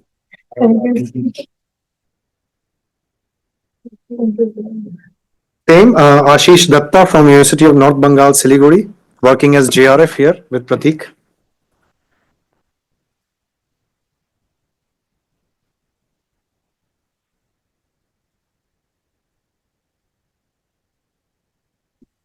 I think that's it, right? Everybody got right? Yeah, that's all. Thank you very much for attending this. So Suman is the representative from computer science department. Generally I can rely him on these kind of events compared to other faculty members of computer science department. So I would like to thank him very much, and as a token of appreciation, I would like to give one of this to Suman.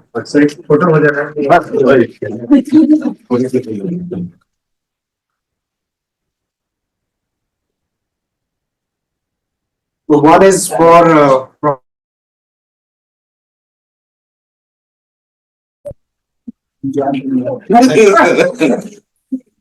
one is for our local coordinator, Ajit Sharma.